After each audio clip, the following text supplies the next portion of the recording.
Pacific Nations Cup, week number 2, folks. Samoa against Tonga from Apia Park. Afternoon kickoff on a Friday. Maybe meant that a fair few people were still at work and not attending this game because there were a fair few seats empty, but there did seem to be a few more bums on the seats at the end rather than the start. But man, Samoa end up with a pretty big win, 43 points to 17. It was very much momentum shifts in this game. Samoa, big early lead, 29 points to 0.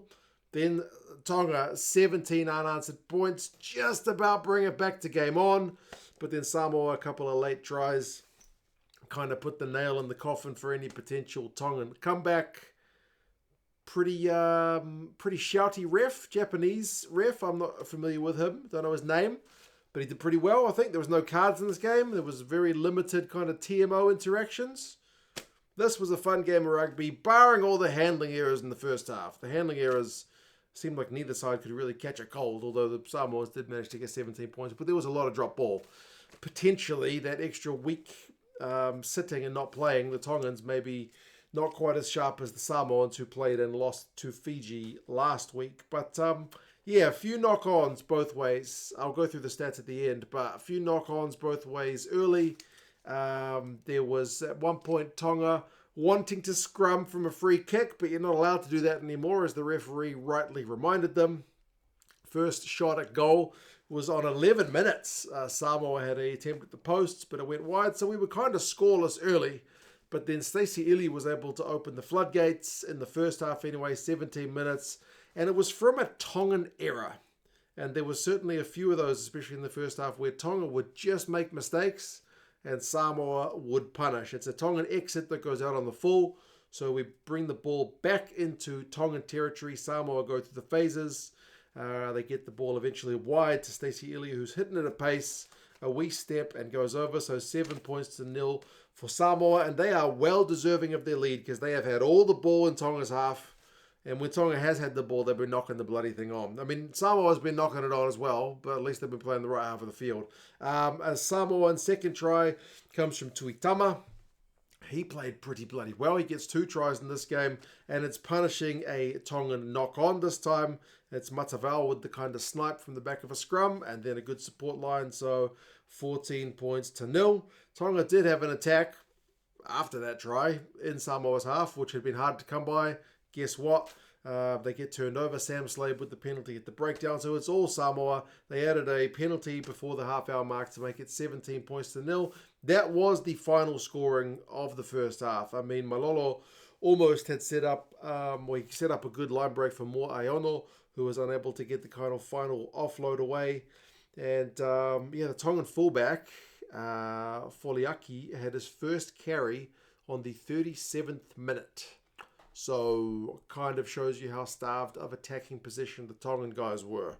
Halftime score is 17-0. Possession's 50-50, which is fine. But the territory is 69-31. It's been all played in the Tongan half. Both sides' lineouts kind of struggle, along with some of the handling errors, like 67% for Samoa, 71% for Tonga in that first half. But the turnovers conceded 12-8. Both sides a little bit too high, 12 by the Samoans. But they have had 3 line breaks to Tonga's zip because there's not been a heck of a lot of attack going on for the Tongan guys. Second half starts much the way the first half had been going because Alosio intercepts a Tongan pass. They run down the left wing. They spread it right. Tuitama gets his second. So both the Sevens boys kind of in action for the Samoans. 24 points to 0. And then Tonga conceding a scrum penalty on their own goal line means it is a Samoan touch kick. They maul it, and Mo Aiono was able to go over. So 29-0. This is genuinely looking embarrassing. Are Samoa going to concede any points? It doesn't look likely. However, weird call on 48 minutes. I'm not sure if it's something to do with the way the final standings will sit in terms of Rugby World Cup qualifications, but Tonga on 48 minutes opted to go for a 3-pointer. And I was bemused as the logic behind this because you're 29 points to 3 down. You're not going to win this game with 3-point kicks. But they went for it to at least avoid getting nilled, I thought. but maybe there is some deeper points difference thing in terms of World Cup qualification going on. But it proved to be the right call because it seemed to get them a little bit of momentum, the Tongans. Like after they got on the board, they were able to actually wrestle a bit of momentum away from Samoa. They had an attacking lineout. Lotu Anisi had a big old carry off the back of that thing and boomed over for a try. So 29-10, that's looking even better. And then he got a second one. Lotu Anisi, geez, he was like doing a heck of a lot of work in this game for the Tongans. To be fair, there had been a few big carries before he managed to get the try-scoring carry and, generally getting over the Samoan advantage line. Sakalia was able to pop it from the deck after kind of getting a half break, and Anisi's able to steam over for a try. So 29-17 is a interesting scoreline because if Tonga score one more, you're properly back into game-on territory. But the Samoans look to extend the lead beyond the kind of 2 scores to make it 3 when Yona has a long-range penalty. He's come off the bench, but it goes under the bar. But it doesn't matter anyway because Samoa scored 2 more tries. They get one through Mo Aiono. He gets his second of the game from close range. I mean, Tuitama had almost scored a wonder try in the build-up to that. And again, it came from a Tongan error because Tonga coughed up the ball in their own half. They were chasing the game with 8 minutes to go, which I thought 8 minutes is still long enough to get back into it. You don't need to be running it out of your own half with 8 minutes to go. But, I mean, hindsight's 20/20, isn't it? So 36-17, that's game over. And then Sam Slade gets a pretty tinny try. Lucky. I mean, he's just in the way as a kick slams into his chest. Was it a pass? I forget. But it just looks like it should be a knock on, but he didn't get any hands on it. It just bounces off his chest, even though he's grasping at it.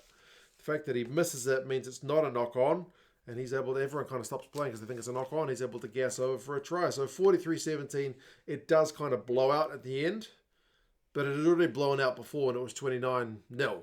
The Tongans had just got it back to being a respectable scoreline, and it kind of blows out again. So, yeah, really good bounce back for the Samoans after a disappointing first week loss to Fiji. Possession finishes 53-47 to Samoa.